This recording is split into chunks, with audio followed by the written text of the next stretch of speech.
Hello, नमस्कार. स्वागत आहे तुमचं माझ्या यूट्यूब चॅनलमध्ये.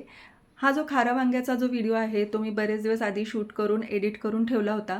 पण अपलोड केला नाही, कारण की बरेच महिने झाले मी चॅनलवर माझ्या एकही व्हिडिओ टाकला नव्हता. त्यामुळे असं वाटत होतं की व्ह्यूज येतील की नाही. पण नंतर म्हटलं ठीक आहे, टाकून तर बघूया. जेवढे व्ह्यूज येतील तेवढे येतील आणि त्यानंतर कंटिन्यूसुद्धा ठेवता येईल. तर मी ते सिम्पलचं खारं वांगं बनवलेलं हिरव्या मसाल्यातलं, जे की माझ्या मुलांना फार आवडतं. म्हटलं ही रेसिपी पण तुमच्याबरोबर शेअर होऊन जाईल. तर काय केलं, सगळ्यात आधी वांगी मी स्वच्छ धुवून घेतली आणि कापून पाण्यामध्ये ठेवून दिली, म्हणजे पाण्यात ठेवल्यावर वांगी काळी पडत नाहीत.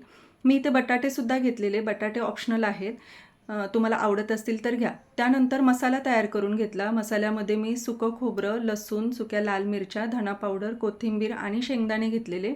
तर इथे शेंगदाणे आणि मिरच्या ज्या आहेत त्या तेलामध्ये थोड्या थोड्या परतवून घ्यायच्या आणि त्यानंतर हा सगळा मसाला पाणी न घालता बारीक वाटून घ्यायचा मिक्सरमध्ये. तर वाटताना मी याच्यामध्ये थोडीशी हळद आणि कांदा लसूण मसाला ॲड केलेला.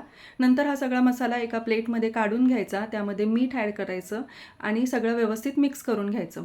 आता वांग्यामध्ये मसाला भरताना वांग्यात आधी खाली थोडंसं मीठ भरून घ्यायचं चिमूटभर आणि त्यानंतर मसाला भरायचा, म्हणजे वांगी ना खाताना अळणी लागत नाहीत. दाबून भरायचा अगदी मसाला, म्हणजे बाहेर येत नाही कालवणामध्ये. आता मी इथे कुकरमध्येच बनवून घेतलेलं. कुकरमध्ये मी आधी तेल ॲड केलं. त्यानंतर ह्याच्यामध्ये वांगी टाकली जी भरलेली होती ती. ती 1 मिनिटभर फुल गॅसवर परतवून घेतली. त्यानंतर ह्याच्यामध्ये बटाटे टाकले. बटाटेसुद्धा 1 मिनिटभर परतवून घेतले गॅस फुल ठेवूनच. नंतर जो उरलेला मसाला होता तो टाकला आणि तोही छान परतवून घेतला. गॅस फुल ठेवूनच परतवून घ्यायचं. त्यानंतर मला थोडासा रस्सा जास्त हवा होता, त्यामुळे पाणी थोडंसं मी इथे जास्त ॲड केलेलं आहे.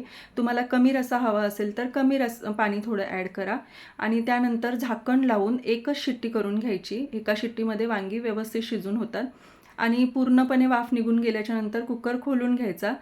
मस्तपैकी ज्वारीची भाकरी असू दे, बाजरीची असू दे किंवा भाताबरोबर खूप छान लागतं हे खायला. नक्की बनवून बघा आणि चॅनलला जर अजून सबस्क्राईब केलं नसेल तर प्लीज सबस्क्राईब करायला सुद्धा विसरू नका. बाय.